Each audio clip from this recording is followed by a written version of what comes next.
if Tony needs me for something, I'm a phone call away. But I try not to sit there and watch the wrestling show just because, like, again, it's hard for me to sit there and just watch stuff that I want to do. But I also know it's not the time for that. And there's other stuff that can be done, especially on a Wednesday when we're getting ready for Rampage. So, there's a little bit of truth to the fact that I just don't want to watch.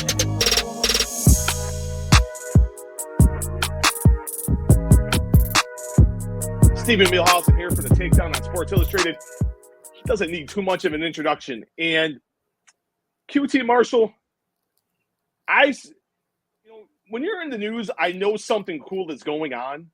And I get an email from All Elite Wrestling, and I'm told you're wrestling the first match, mind you, announced for Full Gear coming up on Saturday, November the 23rd from the Prudential Center in Newark, New Jersey. You can watch it on the 0 hour. But then the opponent, Big Boom AJ, part of the Costco Guys. And I'm like, now, I'm going to be completely honest. Mm-hmm.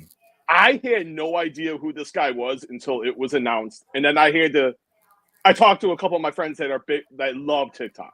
Sure. And they're like, you don't know this guy. And I'm like, no. They're like, just watch a couple things and then you'll get it. And I watched it. I'm like, all right, I can see why this guy is very popular. Yeah. Okay. Well, first thing, we announced Hangman versus Jay White on Saturday night, and I didn't get the official word out till Sunday morning. So just throw it out there. That was a huge thing with, I really spoke to Tony about that. Like, let's get one of these other matches out there as fast as we can. But also ours is on the 0 hour, it's free. YouTube, because TikTok is free. Instagram is free. So that was one of the biggest things that we spoke about, AJ and I, before I kind of swindled him into doing this one-on-one match. But the funny thing is, I've known AJ since 2005, right? So when I broke in, at the Monster Factory, and then the first ever independent wrestling show I wrestled for was a place called National Wrestling Superstars, NWS. And that was like the indie of all indies, right? Like, they wrestled every weekend somewhere. They always brought in a star. It was like the typical carnival wrestling show. Joey Janela was setting up the rings and learning how to wrestle before the shows. So it was just, but AJ was on his way out, and the promoter, he kind of set us up and introduced me to him, and AJ kind of, I guess, just wanted to feel me out because he was leaving and he was retiring, and he wanted to pass the torch to somebody that he could, trust, that was going to be like the ultimate baby face. Boy, was he wrong, huh? But no. So, so that was kind of how I got into, when I started on the indies, was like, he was passing the torch to me. He kind of went out there, did a whole promo, and it was like, I'm the power child Eric Justice, and I'm going to be leaving, but here's the All-American Bulldog Mike Calari. And, so I always stayed in touch with him. We have a mutual friend that owns, Eat Clean Bro, which is like a major meal prep company throughout the country. And, I've heard of that, yeah. Yeah, so we all just stayed in touch. And then when AEW started, he, just reached out to me, just like, hey, congratulations, that's so awesome. I've been following what you're doing, but this is really cool. And then we kind of, settled off a little bit, and every now and then we'd send a text to each other. But, Sanjay Dutt and I were talking about, hey, what could we do that's bigger, right, than just what we do every week, right? Which we're not going to go bigger than the greatest wrestling matches that you're ever going to see, because that's what we do at AEW. So what else could we do? And with the success of someone like Logan Paul, there is that part of the industry that, does bring new eyes on the company. So, granted, I know AJ he doesn't have the following as Logan Paul, but man, the guy was just on Jimmy Fallon the other night. So we spoke about it, and, they brought him to All Out. He did some TikToks. He sat front row with Big Justice. They had a great time. And then I wasn't at All Out, but I watched, and I saw the reactions of them in the crowd just watching the show. And, yeah. And I know, because I go to work every single week with a backpack, and I don't have my gear on me, and I know I'm not going to wrestle. So I know what that feels like, to watch other people do the thing that you love to do, right? And that's something that I knew, if I could, let me just call him. I sent him a text, hey, I have a wild idea, give me a call back. And he did. And it took a lot of convincing. I mean, I had to put my salesman hat on and really go to work because he was not about it at all. And I thought it would be the complete opposite. But it was just like, man, I was at the show last night. I saw Will Ospreay versus Pac. Like, I can't do that. You know what I mean? Like, I'm not going to be able to do that, especially 20 years out of the ring. I've only had one match, blah, blah, blah.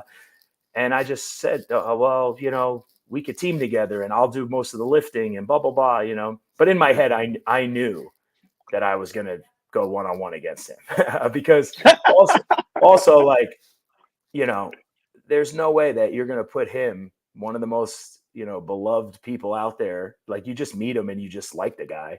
And then you see me, and for whatever reason, I'm just one of the most notoriously hated people in AEW. So, and I'm okay with that. So it was like, I knew we weren't going to team, but I told him we would. He spoke to his wife. I guess it took some convincing on that end as well.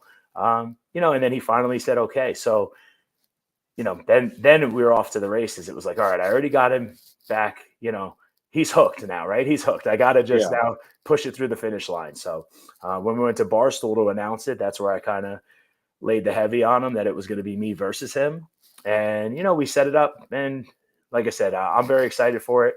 I think already it's outdone everything that we've planned. Like I said, him being on Jimmy Fallon and mentioning AEW by name, and also like QT Marshall by name, like that was more than, you know, any interview I could do, or, you know what I mean? So it was something, like I said, it's been doing really well. I think it has gotten a lot of traction. And, you know, I know our fans don't love it right out the gate, but like, just all I ask is just see it through. You know what I mean? It's just it'll be fun. It's not taking up a spot on the actual pay-per-view. That's what AJ was like really, really, really adamant about. Like I said, he really respects the industry. I don't care. I'll take someone's spot on the pay-per-view all day. It don't matter to me, right? If more people are going to watch what I'm doing, I don't care, right? It's business. I've been put on pay-per-view before. I've been taken off of pay-per-views before. It is what it is. So, but AJ was very adamant about, you know, I want to do this for free, you know, for the free fans to watch. Like, you know, I don't want to take up a spot from one of these young guys and girls, because, you know, when you're on the indies, that's something you always pay attention to. Like the guys that just they don't care enough, but they care enough to take a spot, right? It's like, you don't really want to do this, but yet my friend can't get on the show now because you're still holding on to, you know, this is like your 1 day a week softball thing. And it's like, I can't hate you for that. And I don't hate you for that, but I just wish, you know, that there was more room for other people. Right. So, like I said, I think it has really outdone what we've expected, but I'm excited for it. You know, there's still a little more things that have to come. And I just got my weight belt with the Doom logo on the back, you know, so he's bringing the boom and I'm bringing the doom. That's what I say. Doom and the boom. I love the fact that you've adopted that. And I like how you, back a little bit, you had to do a little convincing and he really wasn't on board at first. Then what put him over the top that finally convinced him that, hey, we can do some business, we can have some fun, and put more eyes on yourself and then put more eyes on All Elite Wrestling? Yeah, I think it was multiple things. It was getting to do something in front of your son. That's a huge thing for him. As you can see, his whole content is father-son content. So he's just got a great relationship with Big Justice. So there was that. Then there was, he reached out to, he's very close with like Nova, Blue Meanie, these guys, the BWO, right? So he's close to some of these guys from the New Jersey Independents as well as ECW and stuff. And I guess when he reached out to them, you know, because Nova texted me and was just like, hey, you know, there's no one he's, you know, going to be better off with in the ring than you. And, you know, I take a lot of pride in that. I know that there's a bunch of people that will probably say like, you know, QT is this, QT is that, whatever. But QT is one of the best professional wrestlers out there. Like, I just do my job. And that's like my job that night is to put on a great match with somebody that no one is expecting to have a great match with. And there are times that maybe I could be a little more selfish and really, you know, get myself over more than everyone else. But listen, I just didn't want to work at Home Depot. So the fact that I work in a professional wrestling environment, I'm okay. I'm not the selfish type. And there's a ceiling to that. Don't get me wrong. There is. But at the end of the day, I think me telling him, you know, that it would be us in the ring together, him reaching out to those guys, being with his son out there, and then in front of his friends, his family. Plus, it's all about the pitch. AJ, think about it. New Jersey, Prudential Center. It's you. Yeah. It's the whole crowd chanting, boom. It's all this stuff, and it's like, he's just probably licking his chops on the other end of the phone. But at least if he did, he didn't sell it. So, okay. And I do think a lot of it was just, nerves of literally. I know when I watch Will Ospreay wrestle Pac, I think, Jesus, I'm pretty good at this, but oh man, I don't know if I could do all that. Yeah. So I could only imagine if ask me 20 years from now when I haven't been in a ring, if I want to get back in there and try it. So, but I'm glad that he turned around, and I think talking to his wife and kind of, me just having that conversation with them and meeting them in full and like really going over everything and just assuring them that like, hey, I'm not going to ruin what you guys have built. We're going to keep this very family friendly, and we're not going to be bleeding everywhere, and so who knows? I mean, it might get a little physical, but you shop at Costco. What's funny? I did, and then when I moved, the Costco was too far away, so we switched to BJ's, and the worst part is now they just built this beautiful Costco right down the road. But my wife is like, nope, we've already switched, and I'm not paying that fee again, and blah blah blah blah blah. I was like, all right, whatever. Oh, yeah. I can only do Costco. Yeah. We tried Sam's Club very briefly, and I'm like, it was like a try. We did a trial with in-laws, and I'm like, I can't do this. I can't. I'm like, no, and I'm like, no. Then we did a thing at Costco. We knew someone that had Costco, so we went there with that. I went there with them, and I'm like, this is a lot better. Yeah, it's so funny. I'm like, this is great, and I'm like, I told my wife, I'm like, this is. I think we should do it. She's like, you sure? And I'm like, it's cheaper. Yeah. And to me, there's more of a ride. Yeah, it's a little pricey, but you're buying more in bulk. I'm like, sure. So now, 100% Costco guy. Yeah, now I don't think I can. Right? They probably won't even let me in, especially as we build to this match. I'm not going to badmouth Costco whatsoever, but I did knock a whole tray of double chunk chocolate cookies over. So I don't know. Maybe they might not like me at all. Are you a Halloween dresser? No. I did. I think in the past 15 years, maybe 2 or 3 different times. I'm just not into it. Well, when I lived in Orlando, there was, going out downtown, that was a thing. So I think I did twice. So like maybe 2009, 2010. Okay. And then, up until, I think so maybe 4 times in the past 20 years, I would say. I don't have kids. If I had kids, I would dress up like, we would have fun and do all that stuff. But, I was going to say, I didn't even think about it. Like, I probably have to buy candy. But luckily, I live very secluded. Like I'm just looking out the window right now, just thinking who's going to walk up my 300-foot driveway, So, oh, you're one of them. You got the nice long, like 1,500-foot driveway. Yeah.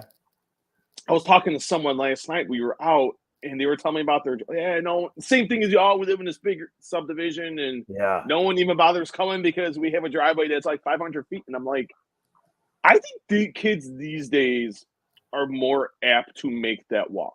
Yeah, I think because they want the candy. Yeah, well, the good part is, I mean, where I live is just on a random street on a lot of farmland, and then you have like 4 houses. That's it. So it's not like, and there's no sidewalks. So I can't imagine that the parents are going to let their kids walk up our block. But I don't remember. I feel like I wasn't home last year, or I was at the school. I don't know. I have to figure that out. But I let my wife handle that, because I know she loves to see the look on the faces when she gives them like these giant candy bars, But you're the good house to go to. Yeah, because I'm a fat kid at heart, right? So like, but the problem is that if we don't get rid of the candy, I just eat everything. So I don't want that either, especially less than a month out from this match. I want to come in dialed in. Not as dialed as I was in July for my bodybuilding show, but pretty close, This is the first time the AEW fans are going to get to see me in the ring since, I guess, my match with Gravity in August of last year, right? That would have been like for AEW at least to be in the ring. So, so I mean, like I said, that's something that I'm very, I really want them to see like, oh man, okay. Oh, he's not just backstage, just eating, Now, I wanted to talk about 2024 because it's been, you were beginning of the year not in AEW, and then you did a little bit in you did some, I thought, some really good stuff in Mexico, Yeah. and then you came back to the company, and just let's talk about first the experience in Mexico, and just how would you characterize that whole entire experience? Because like you said before, and we've talked, me and you have done an interview for past when I was with a different outlet, and you had talked about not getting enough ring time, feeling, that, people really didn't know how great you were. And then once we see you in Mexico, it was like what I already knew, you knew, more people got to see how really good you are. And experience more of just proving a point, or did you, like, what was the reason for that experience? I think is where I'm trying to lead to. Yeah. Originally, it was brought up to me that, it was actually Penta that brought it up. It was like, hey, I think we could do something down in Mexico, and I'm really looking for a bad guy, but like they're not used to the Americans that come in and actually wrestle, right? They're used to, like, no offense, but like to like what like Jeff Jarrett is going to go out there and do his taco things, and like that's what they're used to when the Americans come down there. At least in AAA, Yeah. at least that's what they told me. So they're like, you can actually go, and we want to see that. And yeah, of course, there's like a little bit of a chip on my shoulder to what I know I could do if just given the Mhm. opportunity. The biggest problem, like I always say, is it was never on anyone holding me back. It was myself holding me back because I was brought into the industry the right way. And I was told, like, you do your job, you're a soldier. And that doesn't always work, right? Like, so when I'm at AEW and I'm wrestling a guy like Swerve Strickland, who has now become one of the biggest stars in our company, but I'm wrestling him only within his first 6 months in the company. And I know deep down that him and I could tear it up and we could have a banger. But I also understand where, like, what was the job for that night, And again, we're not ever told for the most part what the job is. But to me, it's understood. QT, who's 3-27 in the past 30 matches, is probably not gonna. It's not going to be beneficial to Swerve Strickland for us to have a 50-50 banger. Yeah. Deep down, that's what I wanted to do. But in the company's eyes, I think it was better to do what we did, right? And I learned that because when I wrestled CM Punk, I just got annihilated on social media for 2 weeks straight about the fact that we went 11 minutes. And why would we go 11 minutes? And da. And it was like, you know what? Screw, listen, the guy wanted to go 11 minutes in his hometown with a bad guy. That's why we went 11 minutes. You know what I mean? Like at the end of the day, like, so, so it was just going to Mexico. I didn't have to worry about that. And I got a little taste of that in New Japan Strong, where I just got to go to the shows and be a wrestler, and be put in these higher profile matches, and where people are like, oh man, this QT guy is really good. And it was like, yeah, but not enough people are watching that watch AEW. So, okay, let's go one bigger step, right? So we went to AAA. Then I was going to work for TNA because Scott D'Amore and I have a great relationship. But then that fell through, and it was just, but the original idea to go to Mexico was to, prove a point and hope that it was going to, I guess, help out with, my booking at AEW, which when I won the Latin American Championship, that was part of the agreement that I had with AEW was, hey, you're going to sign an extension from August to December, because I had already quit. I went into Tony's office and I quit.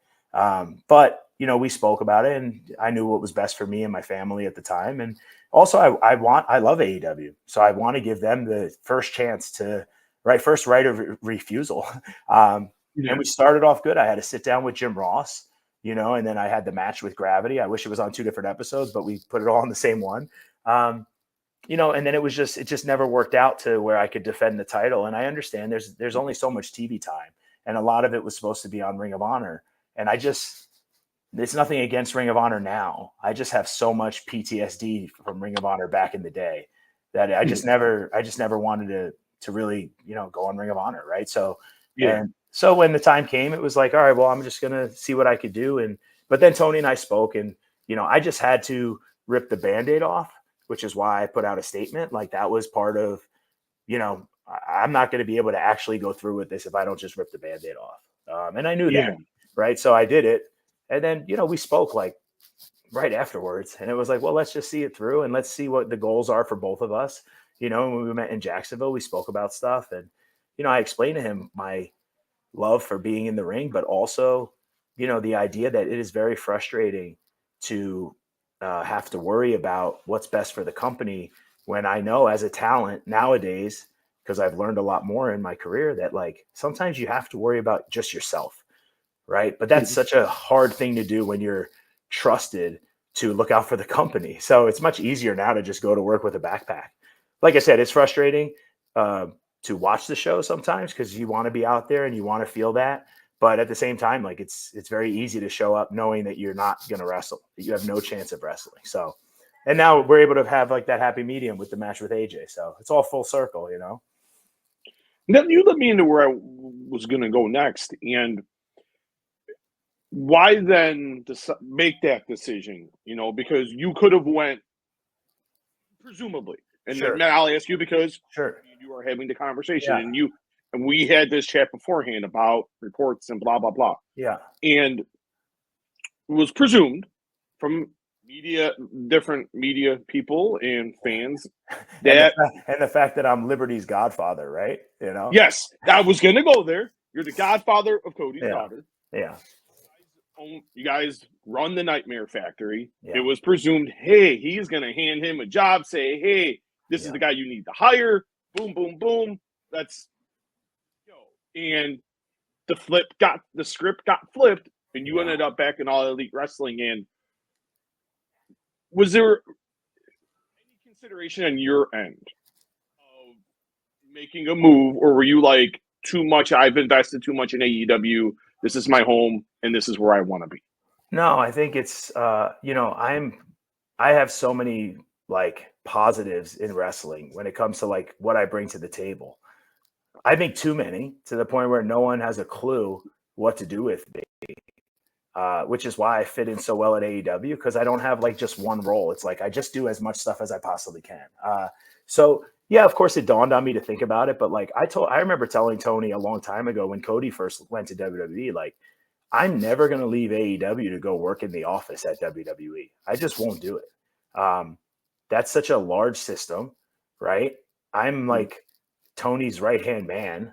You know what I mean? So why would I leave to go be number 7,000 in a company, work, more hours, more days on the road, just to say I work for WWE? Like 20 years ago, of course, I would have done anything to work for WWE. But like nowadays, I think, what's best for me. And, it's not just me anymore. It's my wife. It's my dog. It's, my brother just moved to Georgia. So the school, there's so many different things going on that it's like, I can't just, pack up and, now it's different, right? If it was just talent related, and I told Tony this as well, like if they came to me and we spoke about just being a talent on the main roster, like, of course. Yeah. I mean, that's the dream, right? Like when I was growing up, I only knew WWF. So, we spoke about it, but like I said, I mean, I had one conversation with somebody that doesn't even work there anymore. And I just got rubbed the wrong way during the conversation. You know what I mean? And it was like, hey, yeah, oh yeah, that's great. All right. And I told him like, yeah, all right, we'll stay in touch. And to me, it was like, I'm not staying in touch. Like, you know what I mean? Like, I had all that time between November and January, so that on January 1st, when that conversation did arise, or January 2nd, whatever it was, it was like, I kind of knew plus I had already spoken to Tony before that. So I kind of knew, and I think I was just looking for a reason to say no. And I don't know if it's affected my relationship with Cody, but we're still pretty close. But like, again, he has to do what's best for him. I have to do what's best for me. And for me, coming back to AEW as an employee, just working, getting my, my paycheck, and then being able to wrestle wherever I want. Obviously with the exception of WWE, like I just was in Canada for Maple Leaf Wrestling. I could still. I was going to ask you about that. Yeah. Yeah, I could still go to Mexico. I could do.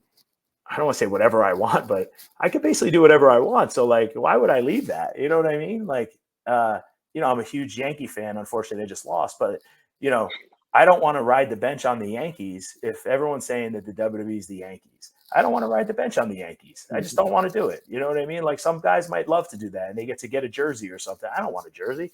I got enough jerseys, you know? Right now, yeah, I'm at the point in my life that I just want to do what I want to do. And finding a place that lets you do that is difficult. But man, he's not difficult, right? And you see all these guys doing movies and all these extra things that you can't do anywhere else, you know? And like I always say, like Tony's one of the greatest people I've ever met in my life. He's taking care of myself, my wife, like for things that people don't even know about. And it's like, I don't care what anyone else's relationship is with him, but I know how mine is, right? And that's such a strong relationship that I'm not going to, you know, again, if it was, hey, you're going to debut at WrestleMania, okay, well, then Tony and I have to have a different conversation. But like I said, when we spoke, it was more or less like, oh, we know what you do. And, you know, we're just trying to figure out what could the role be. And it's like, there is no role. Like the role is debut at WrestleMania or that's it. No. And like, you know what I mean? Like I'm also realistic about who I am as a performer as well. You know what I mean? So it's like, I think deep down, I just was looking for a reason to not go through with having more conversations.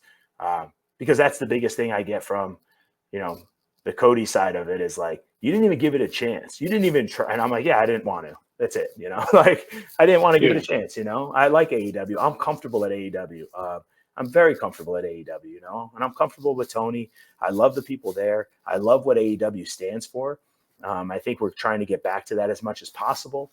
You know, and again, I believe in AEW. So I'm sure I could have went to any wrestling promotion with a pitch about Big AJ and they all would have jumped on it, even if it was just a one-night appearance for me. But like this was something, again, I wanted to do for AEW, a little bit for myself as well, but definitely for AEW, you know? So I wear that, you know, I remember that when I spoke to Cody after I told him I was going to go back and he was like, dude, I'm happy for you. Like, then carry that flag, you know what I mean? And show people and like really, you know, own it then. And I said, okay, I will, you know, and I haven't been most vocal about it because I try to stay behind the scenes, but behind the scenes, I think everyone could see like, you know, when I came back, it was not a different QT because I still am the same person, but you know, like I said, I'm never going to go online and just correct people for what they think happened. You know, it's just not worth it to me. Like I said, I know what happened. I know what I wanted to do. Starting Turnbuckle Championship Wrestling with Cody's sister Teal, like we needed an outlet for these guys to have matches. So we did. And, you know, now it's running all the time and there's just so many things I get to do. You know, so yeah, that's it. You know, because you answered a lot of questions that you answered a couple questions for me there. So was that a hard conversation for you to have with someone that you're, like you said, you're the godfather of his daughter right there. I got two sons. And one of that for my youngest, and that was my best friend. And I don't even talk to him anymore just for philosophical differences. But for my oldest, he's my best friend. And I can have any type of conversation. But for you, and plus everything with the Nightmare Factory. So was that a hard conversation to have for you to be like, hey, I'm staying here. This is why. And no, because I feel like, again, just like I ripped the Band-Aid off when I put out the statement and just, hey, Cody, this is what's going on. And again, I know for a fact that Cody never went to bat for me. Maybe they asked him about me, but he never went to them for me because I remember talking to him about my frustrations with AEW at the time. And he literally told me like, well, if you're going to quit your job just to come here, like, don't do that. That's not a good decision. Not because you're not good enough or not because there's nothing for you here. That's just not the reason that you should ever want to walk away from something. But if you're genuinely unhappy, like you just have to be happy. And I told him like, I wasn't happy at the time. I spoke to Tony. He's put me in a position that I'm happy. So it's a no-brainer. You know what I mean? Like, and I mean, shoot, for the first, I don't think I came back to work for like, you know, I came back in February at like one show. And then after that, I was gone for I didn't have to come back to work till I was ready to come back to work. And I really wanted to focus on what I looked like and being more healthy. And I remember when I saw Tony in January, you know, I hadn't seen him in 2 months. And he couldn't believe like my body transformation. And I said, yeah, I'm not stressed. I'm stressed about what I'm going to do for work eventually, but like, whatever. I'll figure it out. You know, I'm a hustler. I'll figure it out. but like I'm happy. You know, I looked better, I felt better, and he just couldn't believe it. He was like, "Man, this is incredible! Like, I'm so happy for you. You know, let's figure out how to make this work for everybody."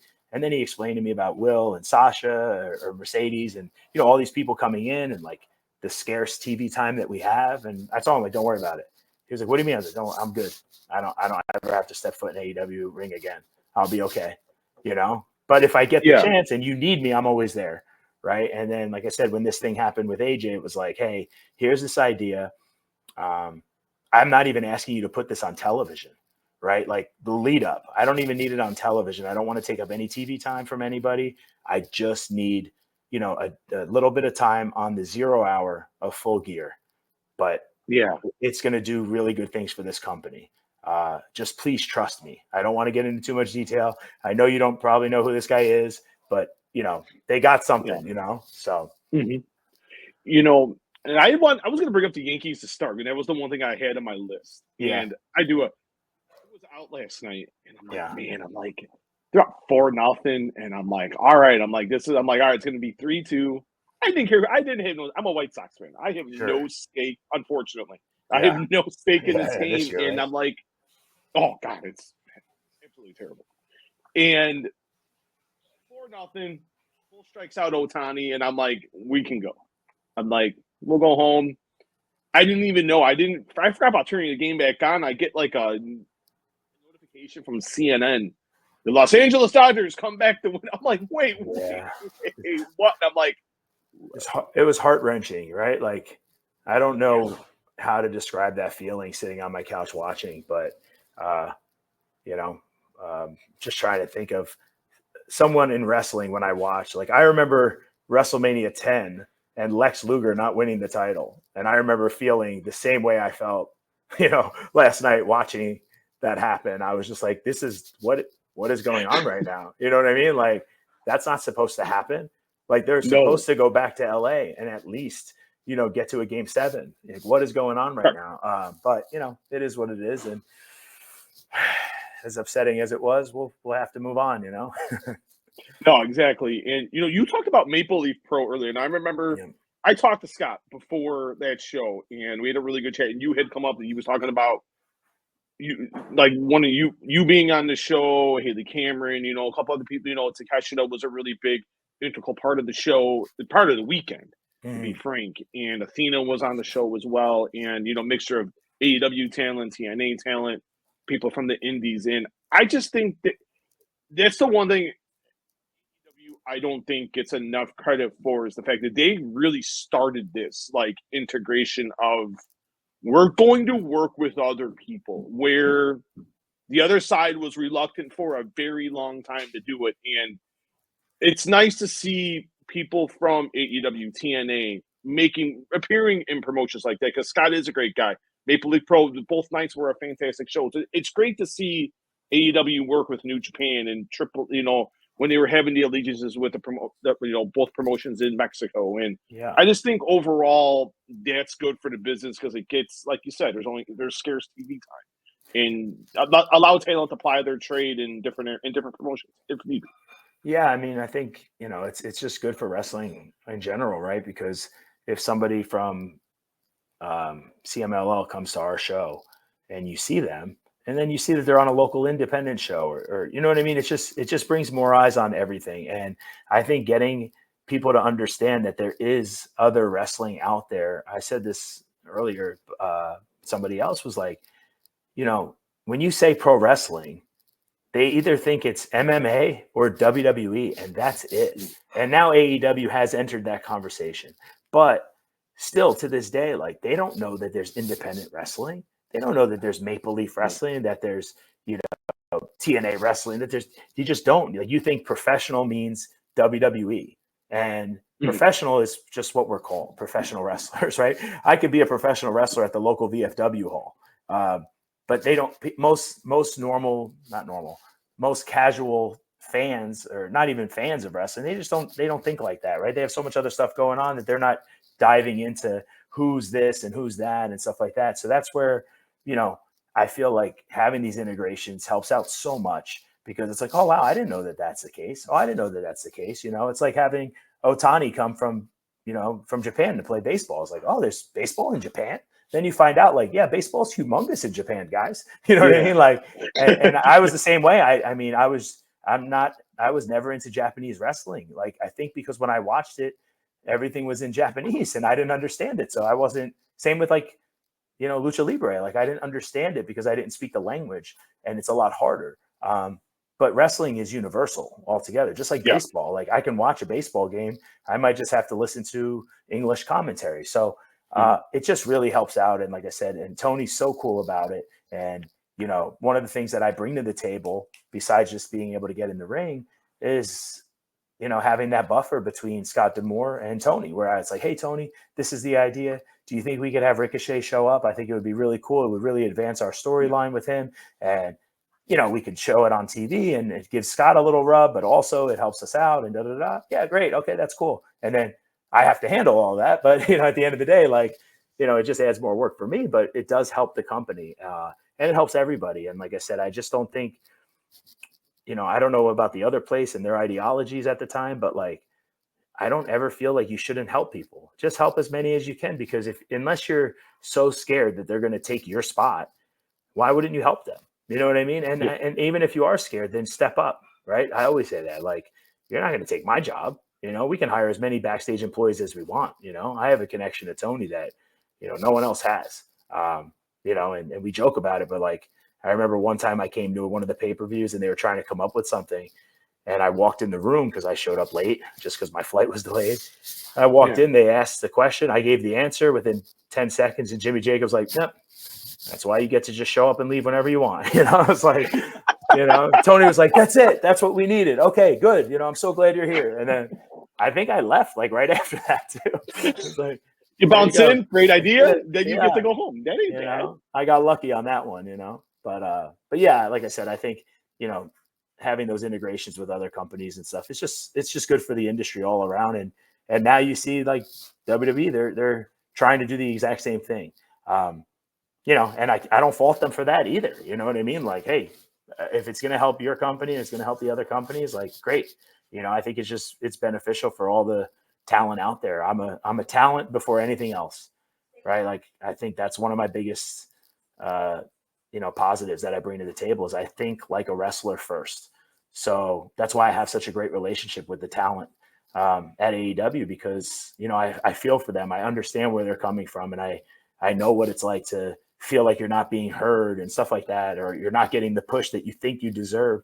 And then sometimes, you just gotta,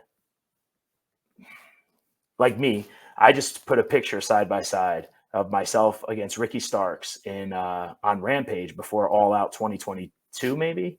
And then a picture of myself on the bodybuilding stage. And I literally remember telling Billy Gunn, how could you let me go out there looking like this?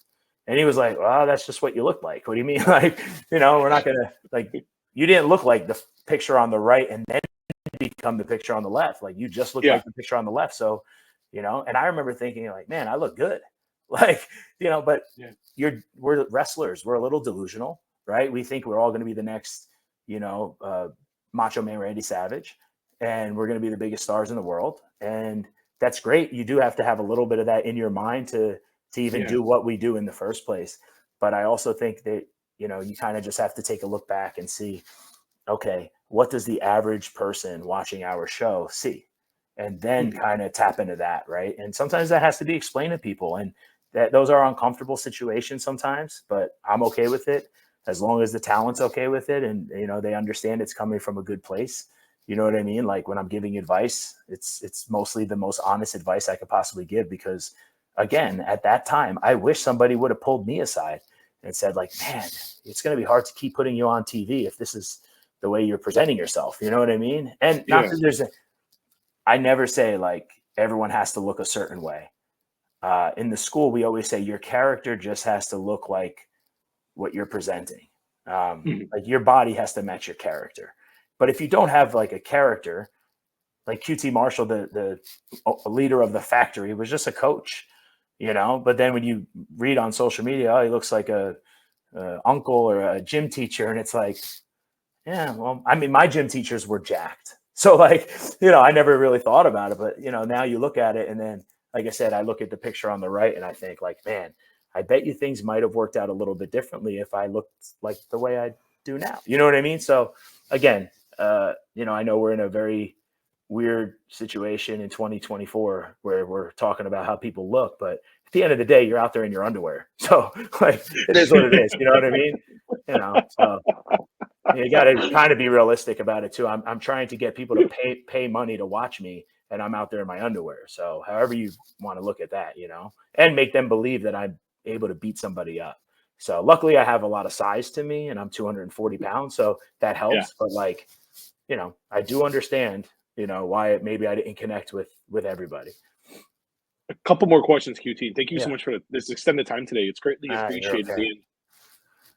Okay. I appreciate that. Yeah. Would you consider yourself then, like, do you have an official title with AEW? Is it like a jack? I don't want to say jack of all trades because that's how it comes off, but like, is there like an official this for? Yeah, I mean, there is an official title because I think just legally everyone has to have a title. I think it's like vice president of show creation and coordination or something like that. Which is basically, helping put the show together and giving all the talent, like for instance, I wasn't at TV yesterday, right? Yeah. Because it was my anniversary. So I took one day off. Now that I'm back now I'm at every show again. So now that I'm, I wasn't there yesterday. I tried to keep my phone off as much as I could, but I got a message from one of the talents like, hey, I know this was your idea. What are you looking for? And I was like, oh man, I completely didn't realize that no one was going to tell you. And it's not that no one told them. It's just that person knows that I'm kind of in charge of what they're doing for their storyline. So they messaged me and I said, hey, I'm so sorry. This is kind of what I was thinking. I'm sorry that didn't get relayed to you. And then they went out there and they did this promo and, on TV last night that I watched it afterwards. And, after I soaked in my sorrows from the Yankees, I watched the interview and I realized like, man, that was really good. Like for such last minute direction and stuff like that, like this person is, they understand. So it was really cool. But yeah, like I said, title wise, that is the job, I guess. But yeah, I just kind of like what needs to be done. That's the other thing. And then by showtime, once the show starts is kind of when I just chill, right? Because, I don't go around and say this, but like, that's where I just kind of socialize with everybody. And if Tony needs me for something, I'm a phone call away, but I try not to sit there and watch the wrestling show just because like, again, it's hard for me to sit there and just watch stuff that I want to do, but I also know it's not the time for that. And there's other stuff that can be done, especially on a Wednesday when we're getting ready for Rampage. So, there's a little bit of truth to the fact that I just don't want to watch, but most of it is that I'm usually pretty busy or someone's grabbing me and that you're out of the office now. Let me pull you aside. This is my pitch. This is what I want to do. And blah, blah, blah, and then, I won most talkative in high school, as you could tell by how long we've been going that good. Yeah. I like to talk to people. I like to hear them out. And it is very frustrating as a talent when you feel like you're not being heard. And I feel like, AEW does a really good job of listening to everybody. Right. That's like the biggest thing that everyone says about it. That everyone's doing whatever they want. It's like, okay, yeah, sure. But everyone does get to test just like that open door policy that Tony has with everybody. So I try to, follow his example, right? It's like, let them come to you. And also I know the way Tony thinks a lot. So I can almost filter out the ideas that I know he's really not going to be into, or I know what's happening with some of the other people on our show. So like if you come to me with an idea, but it involves people that are already going to be busy for the next 2 or 3 months, then we don't have to waste anyone else's time. I could kind of just nip it in the butt. So, but yeah, jack of all trades, master of none. That's what I tell everybody. I think that's a good title. I think I have an idea there. I would like that on my business card, QT Marshall, jack of all trades, master of none at AEW, I know people are going to get upset if I don't ask this, and this is I do want to ask this because I think this did make a lot of news. I got a press release from WWE, and we're doing WWE, and I sent you a message about this, and I'll full transparency about wishing you congratulations. The gym it's going to be the WWE ID program. There's a bunch of different training schools throughout the country, and the Nightmare Factory, it's going to be associated with the Nightmare Factory as one of the gyms. And I found it, and I'll be fully transparent, I found it a little, like, I know it's like you and Cody's gym. It was like you're an integral part of the gym. I found it a little weird considering I do know your role at the gym. And is it weird at all knowing you're an all elite wrestling talent, executive, and your gym, the gym you help run, is a part of a WWE system? Yeah. So, I mean, Tony called me the day it was announced about other stuff. And he's like, hey, I just got to bring this up because I'm getting a lot of questions. And I was honest with him. I said, hey, I'll be honest with you, Tony. I didn't really know about this. Cody had spoken to me about potentially signing over like the intellectual properties and stuff. And he said he was doing something related to WWE, but like, kind of sworn to secrecy type of thing. And I don't want to know. Yeah. And I was like, yeah, plus like there's other stuff that's going on with the facility as well. Like the building that we're in is like 2 hours from Cody's house. Right. So maybe 6 months ago, I kind of put the building up for sale. Okay. And he was going to open up like his own spot by his house that I would probably come by like once a week and train and do the same thing we were doing by me. But he wanted it to be closer to him because, he does all these interviews and he just wanted like his own, whatever, compound type place. Yeah. And I remember telling Tony like, hey, this could be good because my building, I can't afford it because of without having these camps, but maybe you want to get involved and we could run the shows out of here and we could use it to film stuff. So AEW even came down there and looked at the building. But my wife and I, we were just trying to get out of the building regardless. So it's kind of like everything was all happening at once. Then they announced this deal. And, like when Cody kind of explained it to me, he was very smart about not putting me in the press releases. He didn't want any kind of drama for me. And I told Tony, like, yeah, Cody has his own camps. It's always kind of been like that where I've been a coach, but these are like his camps. He loves, these are all his kids. They're from scratch, stuff like that. Like I've always trained people for the most part, in a night class with Billy Gunn. And before Billy, it was just myself, but like, I like more of the more experienced guys and girls and stuff like that. Whereas Cody likes to get them when they're like, brand new. So it was a little weird at first when he went to WWE. Now, I mean, of course, that the WWE is involved. I don't understand what is going on. I didn't look into it as much. The reason I want to look into it is because I have every single student we've ever had has been messaging me, but I don't know the answer. Right. So I don't know what their whole deal is, what that involves. I kind of read the press release as well, but I know when I spoke to Cody is like, hey, you're going to be doing your own thing. Maybe I could run a night class in there if we lose the building here, if we sell the building and stuff. But obviously with AEW and the conflict of interest, like I'm probably not going to be a part of this thing. He's like, yeah, of course, that makes perfect sense. Like stinks because you are 50% of the Nightmare Factory, in fact, like more than 50% because of the coaching that you bring. But at the end of the day, like, of course, if it's going to make any kind of difficulty at work, and that's the biggest thing, right? I'm not willing to risk my job. I've already quit my own job. You know what I mean? Like, I don't need someone else to ruin it for me. So, but I feel like WWE, they probably knew that I was an integral part of the Nightmare Factory. So I can't imagine that they have any issues on their end. And I think that would just be a conversation that Tony and I would really have to talk about and stuff. But again, I don't know what goes into it.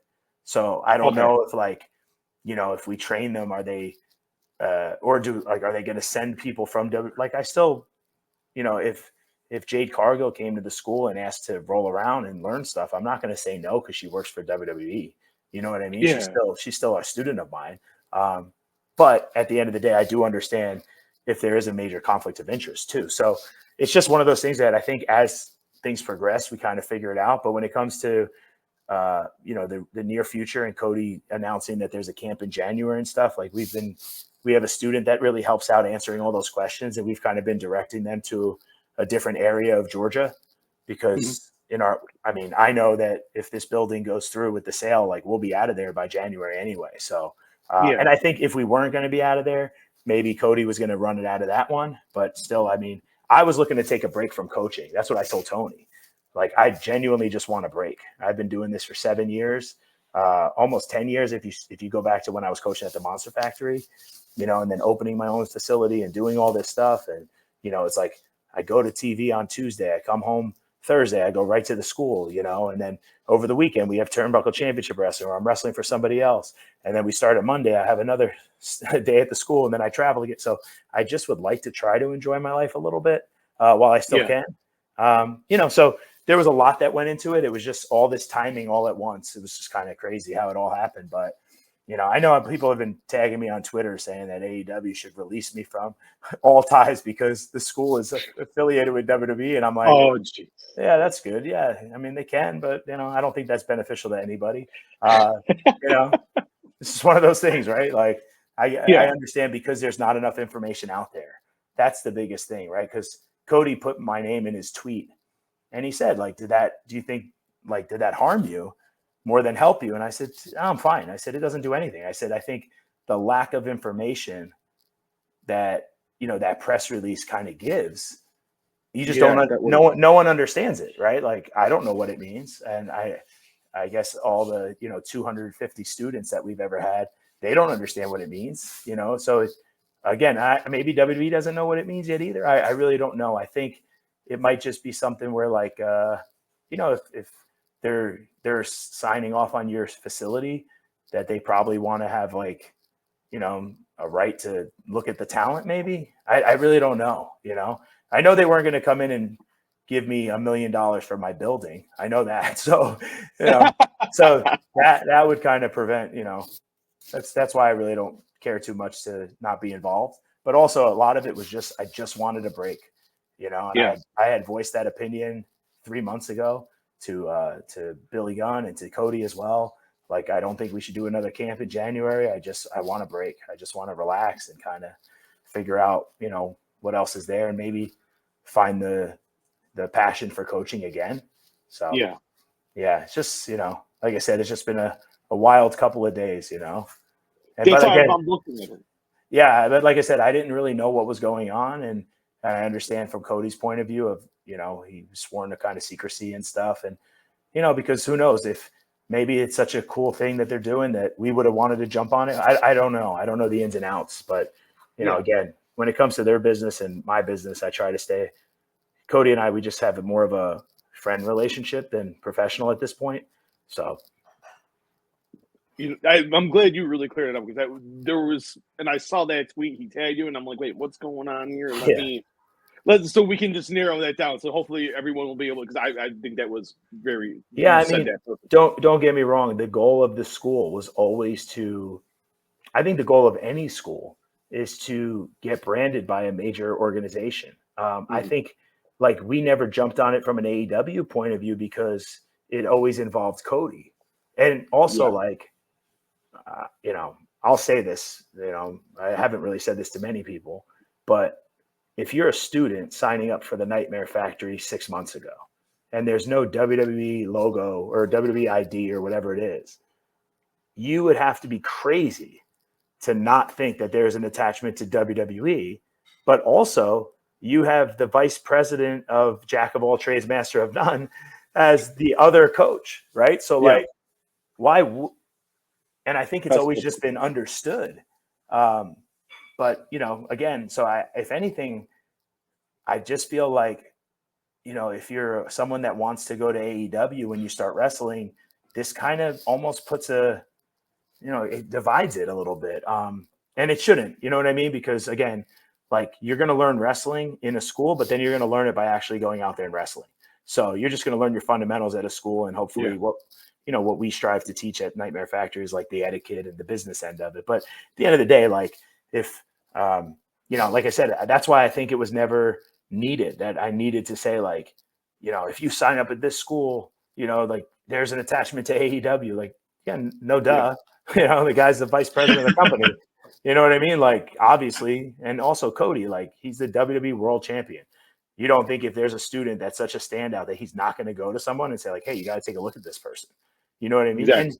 And maybe we don't, because at the same time, like, you got to earn it too. But, so I think it's, it might be a little more harmful than helpful, but you never know. Like I said, I'm curious to see about the other facilities and what they're telling everybody and, how it helps them and stuff. So again, I don't think we needed the rub from WWE because Cody put out a tweet 3 weeks ago about a camp and we got like 700 applications. So I don't think we really needed that. But at the end of the day, I do understand from him, his perspective, why he would want to do something and so on and so forth. So I'm happy for him. I think it's great for, I think he just wants everyone to know that when we were doing the Nightmare Factory, that I was part of it. He just loves to give me credit, and I'm the opposite. I love to get no credit and just stay behind the scenes, because again, the less that I'm in the spotlight, the easier, the easier it is to not get people going after you. Like that news came out about WWE and WWE ID, and right away, I'm getting phone calls from everyone. Like, how's this going to affect you? It's like, dude, leave me alone. I don't know how it shouldn't affect me at all. You know what I mean? Like, so, but if, whatever, we'll see as it plays out. Right. Exactly. And we'll end with this. And why should fans watch the 0 hour at Full Gear Saturday, November the 23rd from the Prudential Center in Newark, New Jersey? This is the thing, ladies and gentlemen. You are facing Big Boom AJ of the Costco Guys. QT, why should we watch on all the AEW social media platforms coming up here on November 23rd? Yeah, I mean, so not just our match, but our 0 hour always, I mean, the guys and girls that go out there and put their bodies on the line, they kill it. But when it comes to me and AJ, if you're a fan of what AJ's doing on social media, come out, watch it. He's gonna do really well. If you're not a fan, great, because I'm gonna beat him up. And I'm going to do my best to what I've been saying all along is to prove that 20 years ago, he stepped away from the ring and he made the right decision, that this isn't for him, right? It's for guys like me that eat, sleep, and breathe professional wrestling. So we're in for one heck of a show. I think there's going to be a lot of fun. Like I said, he's bringing the boom. I'm bringing the doom.